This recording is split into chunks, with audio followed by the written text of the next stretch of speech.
But he's already telling them he won't. They won't.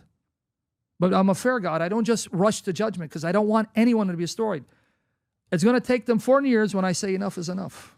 I'm done. I can't handle this. 400 years. You know what that means? Each generation of children grew up to be just as wicked as the generation before. And if you want to know their atrocities, he mentions in Leviticus 18. Leviticus 18, he tells them, this is what the people did in the land, and that's why the land is throwing them out. And he says, Israel, if you do the same, I'll do the same to you. And he says what they did: bestiality, incest, homosexuality, infanticide. He goes, because of these sins that I put up with for 400 years, I'm disgusted. They got to go. But I'm going to evict you if you do the same thing. It's in Leviticus 18.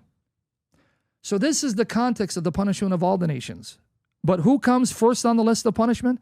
The Israelites. Why?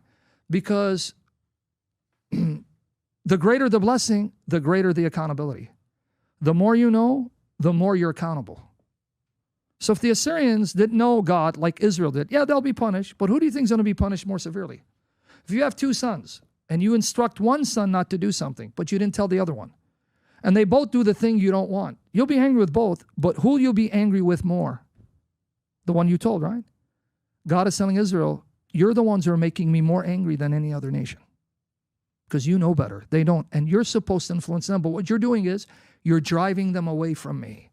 How are they driving people away from God? When you go worship their God, you know what you're telling them? My God is not a big deal, because if he was, I wouldn't be worshiping yours. I like your God better. So when you do that, what are you telling them? That I'm a God that doesn't compare to theirs. So this is why he destroys Nineveh. But now,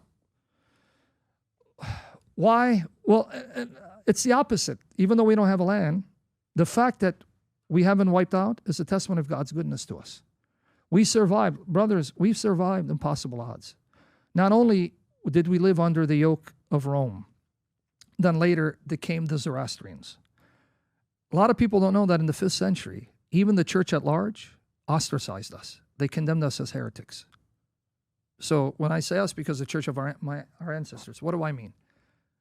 This is going to be related to your question, so I have to unpack this. In the 400s, because of Nestorius, remember I mentioned Nestorius?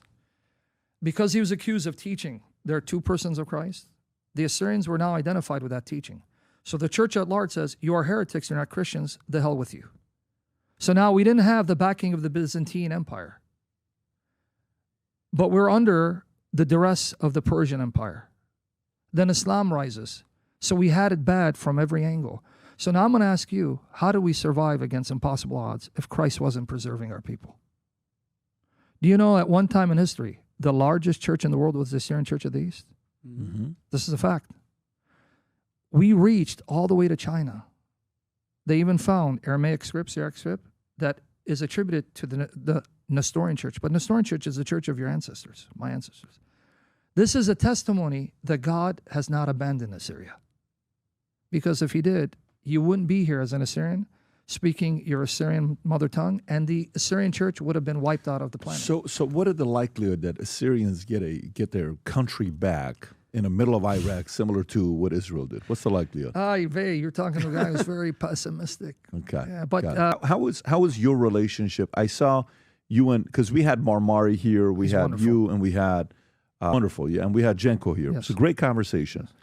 I'm trying to find a way to put a leadership type event together for Assyrians to come together. Yes. What happened with you and Jenko? Well, I don't, because your platform is huge, and for people want to find out details, they can, but I want to say something, and I know George is going to listen to it. Two things about George. He's Christian, and he's Assyrian. And because of that, I love him. More so, I love him because he's Christian. You can be Christian, not Assyrian, and I love you. He is a passionate young man. He reminds me of me over 20 years ago when, because I didn't have, I'm not saying he doesn't, I'm just saying myself, I didn't have someone to disciple me, and I was just learning and growing in my faith, right? So, and I became very passionate. See, there's something we call the beginner's zeal, where you think you've discovered something and you become so zealous you want to convert the world. But in so doing, you do more damage than good. That was me. That was me. Back then, that was me. I did a lot of damage because I thought I knew better. Hey, man, you're pagan. What are you doing? Hey, what you got? I didn't know, but my intention was sincere. George is a bright young man who loves Jesus Christ, and he's going to grow and be on fire for the Lord. But we got to give him time. Just give him time. Because only God knows what kind of knowledge he'll have when he's 53. Remember, I'm 53. So give him some time. It was a misunderstanding, and that's fine. It's okay. Have you guys spoken since or no? Not really spoken, but I wouldn't mind speaking to him because I have no animus towards him. I can't for two reasons. Number one, because he's Christian. What was the issue? The issue was about, the traditions of the church. Because if my journey is very complex, I came out of... Purely over traditions, that's all it is. Yeah, it's these traditions that these ancient churches hold to. Like the Eucharist becoming the body and blood of Christ, or Mary, perpetual virginity. Why do you guys believe it's not in the Bible? See, that's where I was 20 years ago. One thing I can tell you, guys, this is a fact. The more you study church history, the more you're going to see. This is a fact. Before God, I will answer if I'm lying.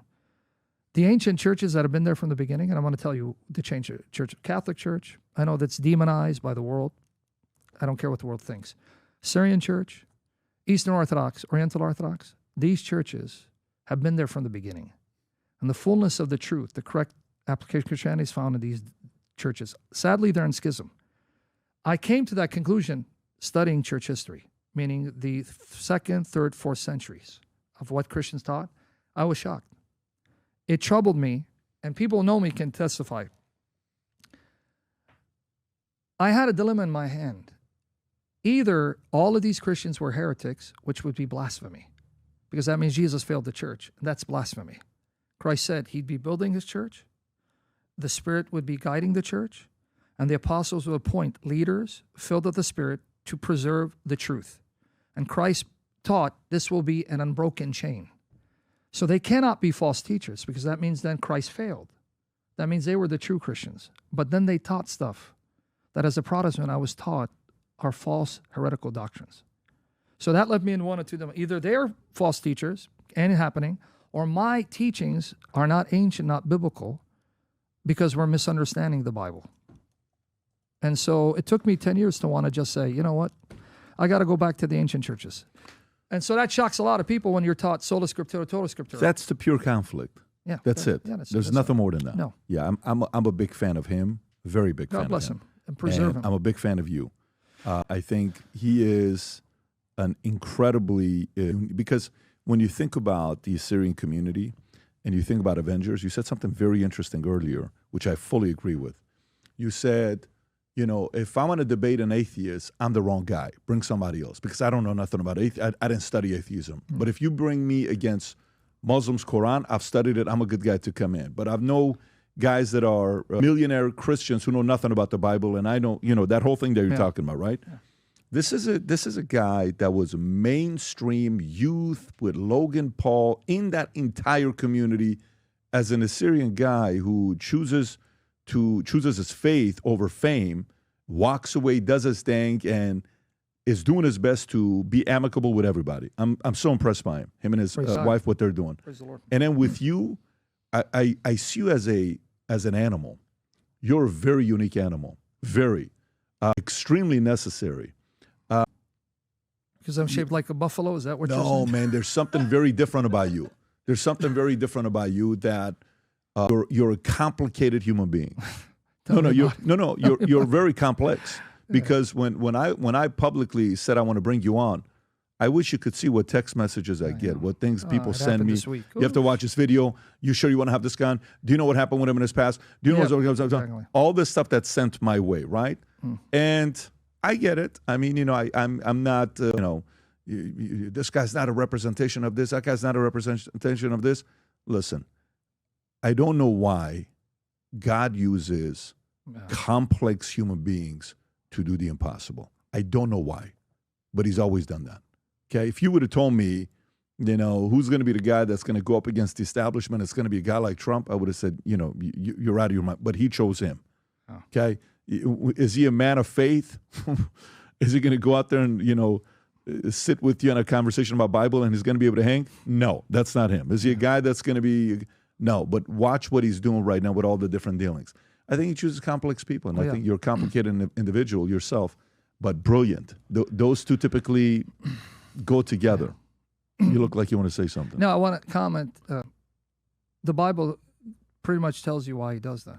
So no man becomes a center of attention but Christ.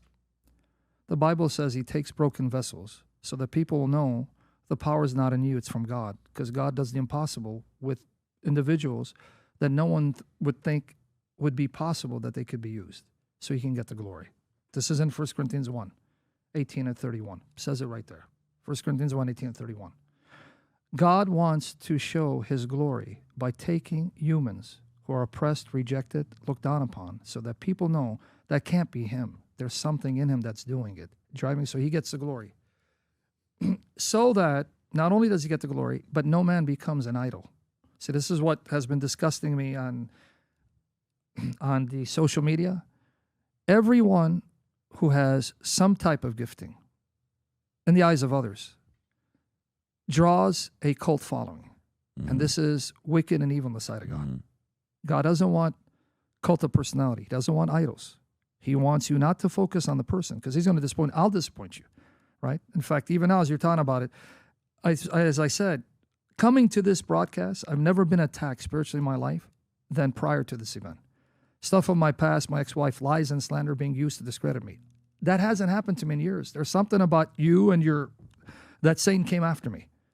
I got so tired, I almost wanted to give in. I said, man, maybe I shouldn't be here. It was that bad. So the warfare is real because we are imperfect. In fact, if you read the Bible, the greatest characters of the Bible are some of the worst sinners imaginable. Mm-hmm.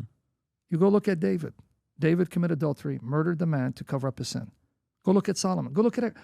Because God is telling you, look, your eyes shouldn't be on them.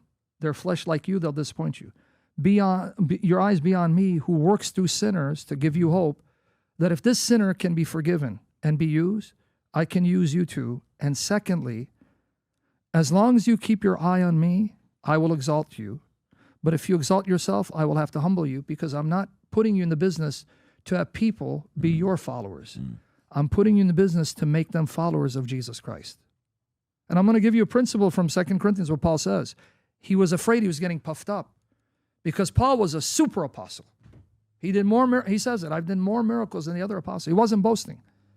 And I reached more people. But then he says something, this is why he's my hero. When I read Paul, man, he's my hero. I can't hold his sandals, and he was a maggot in comparison to Christ.